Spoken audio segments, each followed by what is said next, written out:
Bonjour.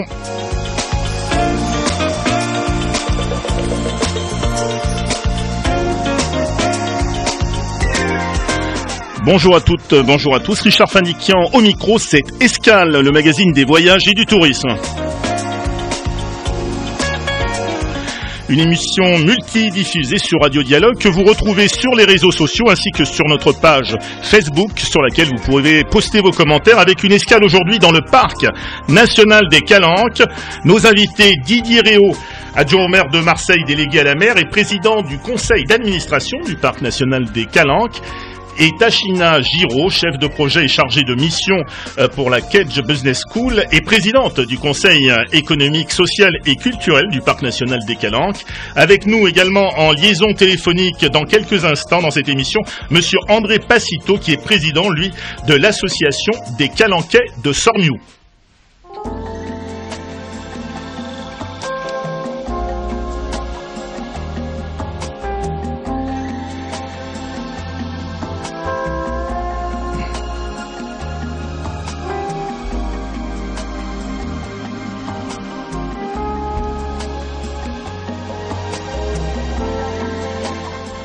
Alors Didier Réau, commençons tout de suite d'emblée par cette question. Qu'est-ce qu'un parc naturel ? Bonjour Richard, un parc national c'est un parc national, qui porte son nom, qui est donc national, ça veut dire que c'est un instrument de la politique de l'État pour préserver la biodiversité. Il y en a 10 en France, métropolitaine et outre-mer. Le parc national des Calanques est le 10e parc de France dans sa création. Il a été créé il y a 2 ans et il est fait pour 2 raisons. Je dirais préserver la nature pour être simple et essayer de favoriser son renouveau ou son développement, et deuxièmement c'est aussi gérer l'ensemble des activités qui se déroulent sur ce parc, que ce soit par les habitants, que ce soit par les propriétaires ou que ce soit par tous ceux qui fréquentent ce territoire si beau des Calanques. Alors le 18 avril 2012, naissance du 10e parc national français, quelles ont été les différentes étapes de la création du parc national des Calanques ?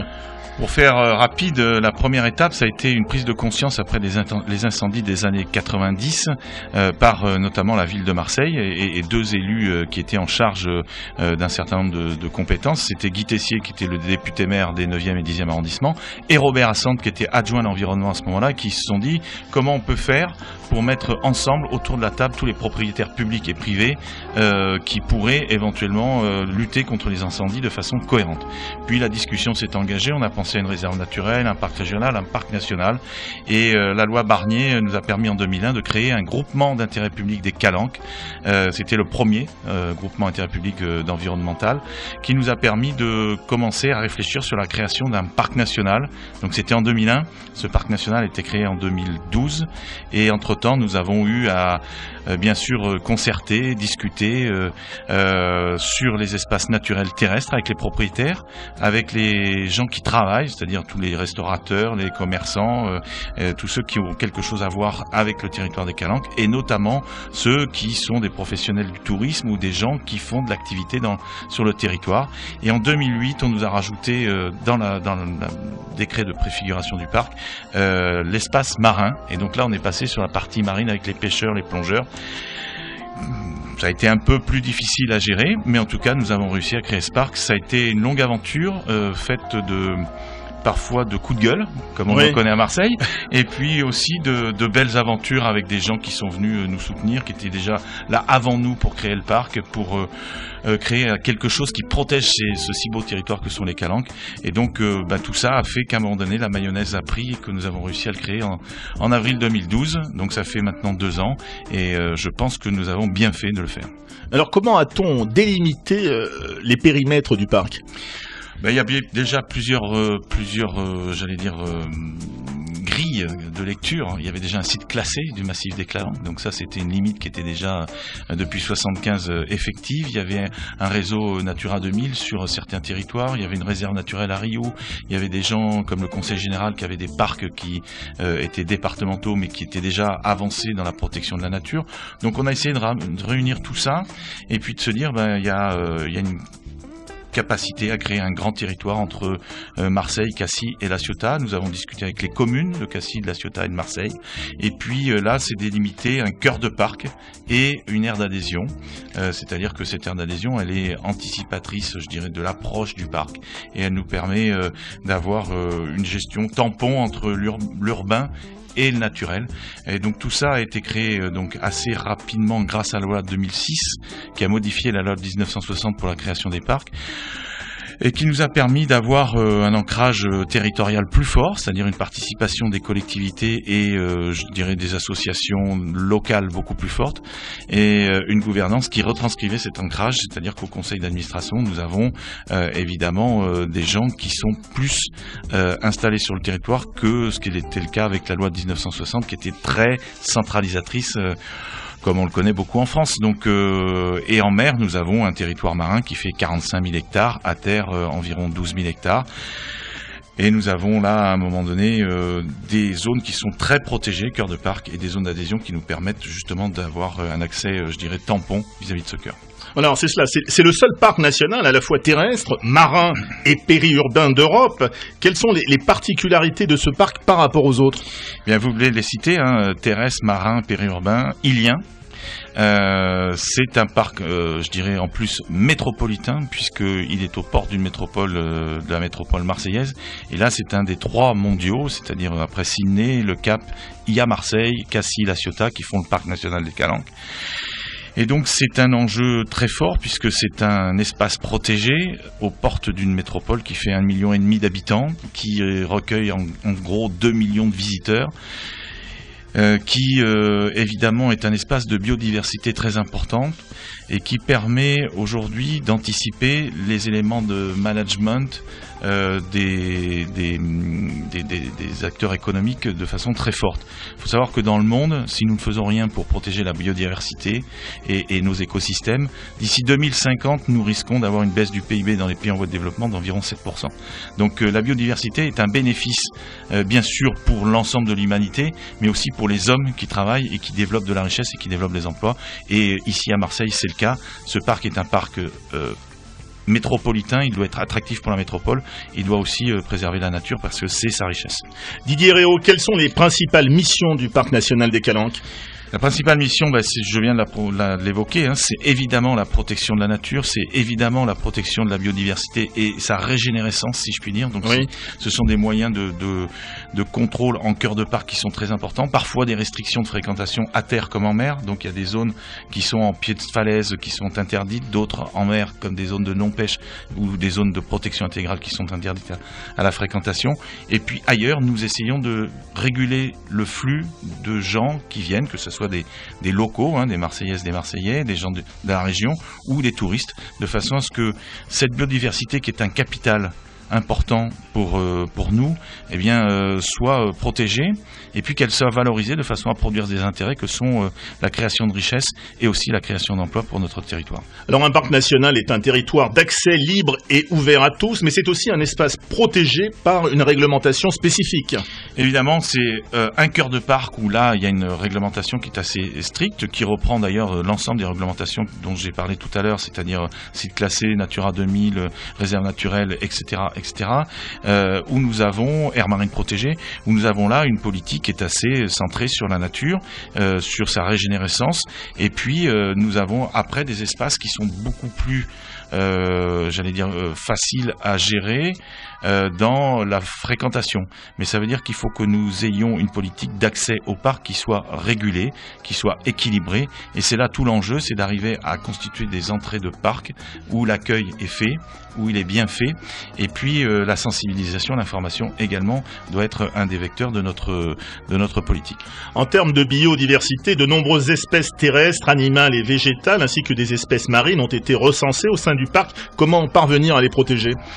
Alors c'est évidemment avec des zones de non-pêche en mer, des zones de protection intégrale, des zones d'interdiction de fréquentation à terre, et puis c'est aussi par la sensibilisation du public aux entrées de parc sur notre site internet bien entendu, avec l'office de tourisme pour faire de la prévention et de l'information auprès des touristes qui viennent nous visiter, et puis partout où nous pouvons aller, ici à Radio Dialogue, eh bien évidemment parler du parc et de l'importance de préserver ces espèces pour que finalement nos enfants, nos petits-enfants puissent aussi découvrir cette nature qui sera la source de richesse dans le XXIe siècle.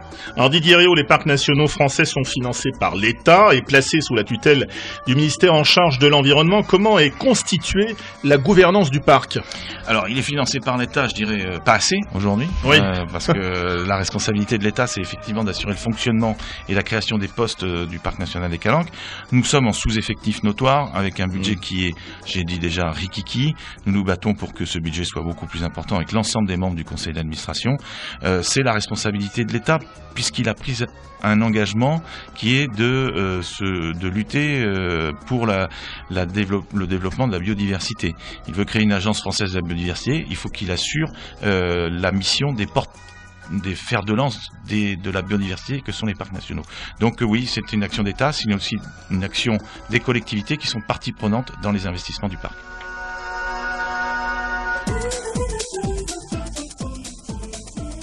Alors Tachina Giraud, le Conseil économique, social et culturel s'est réuni pour la première fois le 15 mai dernier. Vous avez été élue présidente du Conseil économique, social et culturel du parc. Vous êtes originaire de Los Angeles, mariée à un Marseillais. Est-ce qu'il existe un lien entre vos responsabilités à la Cage Business School de Marseille et l'établissement public du Parc national des Calanques ? Clairement, il y a un lien, étant donné que tous les jours, j'ai la chance de travailler dans un cadre d'une richesse naturelle et on peut dire que l'école est une partie prenante importante, peut-être pas pour le parc, mais le parc est une partie prenante très importante pour nous. Nous croyons très clairement que il faut accompagner toutes nos parties prenantes et notre territoire dans son développement et il faut quand même commencer avec là où on est, là où on habite, le parc.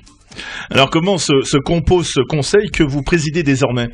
Ce conseil est un conseil qui est assez restreint pour un conseil économique, social et culturel d'un parc. Il y a 30 membres divisés en 3 collèges. Un collège économique dans lequel on trouve des professionnels de la pêche. On retrouve des fermes exactement, excusez-moi, c'est le côté américain qui sort, des frioles. On trouve aussi des écoles de commerce. Et donc après, il y a un collège social dans lequel on trouve des unions et des clubs nautiques, les CEQ de Marseille, et donc des différentes habitations et des habitants, parce que vous vous rappelez quand même, il y a des habitants dans ces zones aussi. Oui. Et puis le collège culturel où on va retrouver des photographes, des artistes, des professeurs. Donc c'est assez éclectique, assez divers, et nous sommes tous quand même rassemblés avec le même but d'accompagner le parc dans son projet. Alors quelles sont les principales missions du Conseil économique, social et culturel ? Le principale mission, quand même, c'est de jouer un rôle d'interface entre l'établissement qui est le parc, les acteurs, les habitants et les visiteurs. Aussi de contribuer sur le suivi de la mise en place et mise en œuvre de la charte, des évaluations et des révisions potentielles. Également de rendre un avis au conseil d'administration sur un certain nombre de thématiques prioritaires qui choisissent, ou si nous on trouve qu'il y a un sujet qui est prioritaire qui n'était pas encore saisi par le conseil, et de vraiment participer à cette vision stratégique de développement durable du parc. Tachina Giraud, quels sont les premiers grands défis du conseil ? On n'a pas encore eu nos ordres de marche, ça viendra, je crois, à la rentrée, mais on a quand même déjà identifié 2 grands sujets qui, comme a dit Didier, l'accueil du public dans le territoire, parce que le schéma d'accès est un grand sujet pour tout le parc, et les habitants, et les utilisateurs, et les visiteurs, mais aussi les usages dans le parc, au sein du parc. Il y a beaucoup d'usages différents, sportifs, de chasse, de la pêche, voilà, et donc il faut commencer à travailler là-dessus.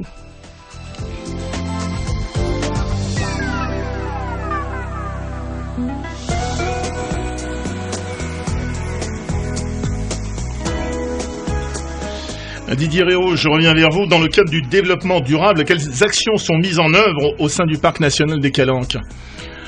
Alors d'abord, la mission du parc, c'est de faire respecter la charte du parc national. Et donc les actions qui sont mises en œuvre, c'est principalement aujourd'hui, je dirais, un certain nombre de missions de sensibilisation et d'information du grand public comme des habitants, des professionnels. C'est un rôle à la fois, je dirais, qui va positivement à l'encontre du public et qui va proposer un certain nombre d'informations. Puis après, il y a un problème parfois de non-respect, donc là, forcément une verbalisation, notamment en termes d'urbanisme, en termes de comportements qui sont, par exemple, indélicats, des sentiers qui ne doivent pas être fréquentés ou des endroits qui ne doivent pas être fréquentés, donc il y a de la verbalisation. Et puis, il y a aussi un rôle de conseil, tout simplement. La semaine dernière, nous étions avec le directeur face au club de l'immobilier, où nous avons présenté tout ce que nous pouvions leur apporter en matière de réflexion sur le respect des paysages, sur le respect de la biodiversité, sur des terrains qui peuvent être constructibles mais en aire d'adhésion. Et donc tout ça, ça fait partie de la mission du parc dans sa gestion quotidienne. Avec près de 2 millions de visiteurs sur terre et en mer par an, le parc national des Calanques est l'un des lieux les plus visités de France. Cette surfréquentation se traduit malheureusement aussi par des dégradations. Bien sûr, et donc tout l'enjeu, c'est d'éviter que nous ayons une concentration trop importante de gens au même endroit au même moment. Et donc nous sommes là pour essayer de mieux accueillir la population, le grand public, les touristes, et nous avons signé des conventions avec les offices de tourisme de Cassis, de La Ciotat, départementaux, pour que nous ayons une collaboration plus intense, pour que ces gens qui viennent nous visiter, ces touristes qui viennent nous voir, aient une conscience que le parc national, c'est pas un parc d'attraction, mais c'est un parc naturel, c'est un parc qui protège la biodiversité et qui doit être respecté en tant que tel. Et donc ça se commence dès la réservation de son billet d'avion, de train, de son hôtel, et puis ensuite dès l'approche de la porte des Calanques, avec des informations qui sont de plus en plus précises sur la fréquentation et l'attitude que nous devons adopter dans ce parc. Une surfréquentation qui pose aussi des problèmes en termes de sécurité ? Oui, bien entendu. Alors, sécurité pour les personnes qui vont dans le parc et qui se rendent pas bien compte que, par exemple, pour faire un certain trajet, il faut 3 heures ou 4 heures et qu'on part avec sans eau, avec des sandalettes, avec un bébé dans une poussette. Et puis, sécurité parce que des fois, on prend des risques. Ce week-end, il y a encore eu 2 ou 3 incidents en termes d'escalade, de marche, etc. Et donc, il faut intervenir sur la sécurité civile. Et puis, sécurité, bien entendu, la plus importante, la sécurité incendie. C'est-à-dire qu'il y a des comportements qu'il ne faut pas avoir, ni feu, ni bivouac, ni comportements indélicats sur un certain nombre de terrains qui peuvent être sensibles. C'est aussi la prévention auprès des propriétaires pour qu'ils puissent débroussailler leur terrain dans le cadre du parc et en aire d'adhésion. C'est aussi la mission du parc de faire ça.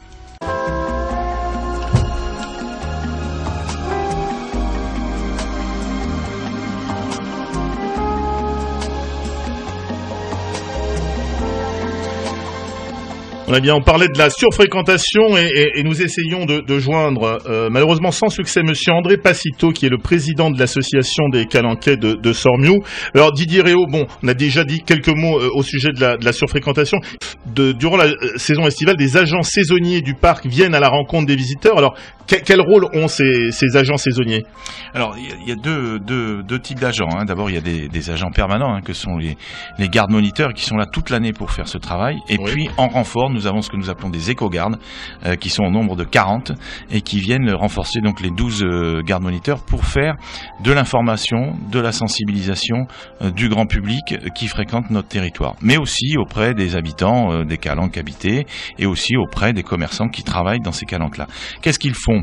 D'abord, ils seront placés là dans les prochains jours aux portes d'entrée du parc pour être en statique, pour diffuser des documents qui permettent aux gens de comprendre dans quel territoire ils rentrent et quelles attitudes ils doivent adopter. C'est-à-dire qu'on part pas, par exemple, sur la calanque de Sormiou ou de Morjou à pied, en sandalettes, sans eau, avec un bébé dans une poussette, en ne sachant pas qu'il faut à peu près 1h30 pour descendre et 1h30 pour remonter. Oui. Qu'en bas, il n'y a pas forcément de toilettes publiques. Qu'en bas, il n'y a pas tous les services qu'on peut attendre dans une zone urbanisée comme Marseille. Donc ça, c'est la première information, c'est de dire aux gens, attention, vous avez un comportement qui n'est pas sécure, on va dire, à risque, sécure par rapport à votre famille, par votre camp. Et puis après, c'est de dire voilà ce que vous ne devez pas faire pour protéger la nature, c'est-à-dire des bivouacs, du feu, bien entendu, n'en parlons pas, marcher à côté des sentiers parce que là vous avez des espèces à la fois faunistiques et floristiques qu'il faut protéger. Et puis ils sont aussi là pour les gardes moniteurs pour verbaliser ceux qui ne comprennent pas le message qui leur est passé. Donc ça se fait aux portes d'entrée, ça se fait sur le territoire en dynamique, c'est-à-dire au cours des promenades des uns et des autres, ça se fait à terre et en mer. Et puis ça se fait aussi, je l'ai dit tout à l'heure, avec les offices du tourisme. Avec les offices de tourisme. Dès que les gens viennent se renseigner sur ce qu'ils peuvent faire, que ce soit La Ciotat, Cassis et Marseille, et s'ils souhaitent aller dans les calanques, bien entendu, nos agents qui sont en permanence régulière dans les offices du tourisme les informent sur ce site-là. Quelques exemples de projets programmés pour le parc, Didier Réau. Ah ben c'est tout frais. Hein. Nous allons poser une signalétique qui est en cours de finalisation sur l'ensemble des portes d'entrée des calanques qui rappellent les règles qu'il faut respecter. Donc également le déploiement des gardes moniteurs, des éco-gardes, et puis de l'information sur notre site, de la distribution d'informations auprès des clubs nautiques, des associations de locataires, des CIQ, tous ceux qui peuvent relayer de l'information. Et puis ma participation et celle du directeur à l'ensemble des émissions, des demandes de journalistiques qui peuvent nous être faites de tous bords, de façon à ce que le grand public soit le plus largement informé. C'est ça qui compte aujourd'hui, c'est la lisibilité du parc pour sa crédibilité.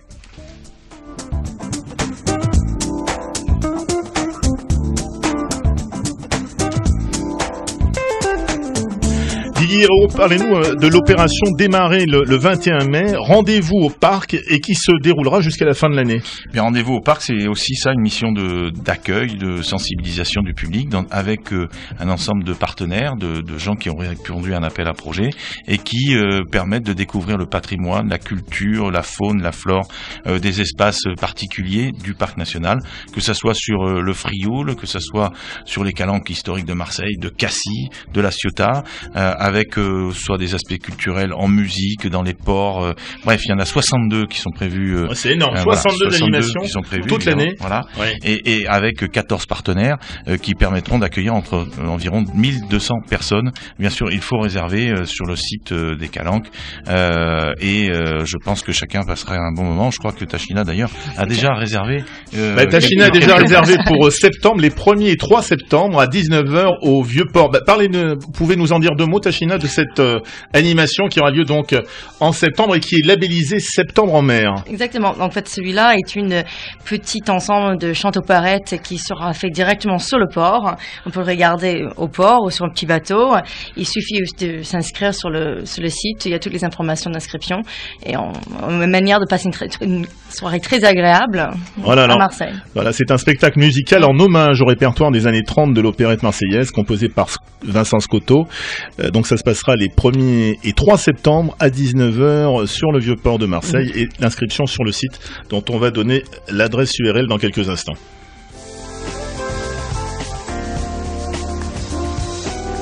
Alors peut-être d'autres moments forts aussi, d'autres principaux rendez-vous au cours de ces animations. Alors vous avez évidemment des balades en mer qui sont prévues, hein, oui. avec par exemple la tartane de, j'ai oublié le nom à l'instant d'ailleurs, qui sont tous les projets se retrouvent sur le site internet du parc des Calanques. Nous avons des balades de floristiques et faunistiques sur le patrimoine immatériel, ça veut dire quelles sont les spécialités dans les calanques qu'on peut retrouver. Vous avez de la découverte de la biodiversité marine, de la biodiversité terrestre, expliquée par des naturalistes, aussi par des gens qui font, je dirais, leur métier, c'est-à-dire des pêcheurs qui vous expliquent comment ils font leur métier tous les jours dans le cadre du parc national des Calanques. Et ce sont des beaux rendez-vous qu'il faut fréquenter.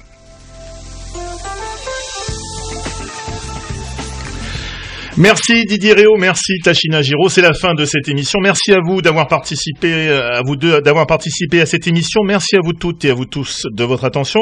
Pour tout savoir sur le parc national des Calanques, vous pouvez vous rendre sur le site calanques-parcnational.fr. calanques-parcnational.fr.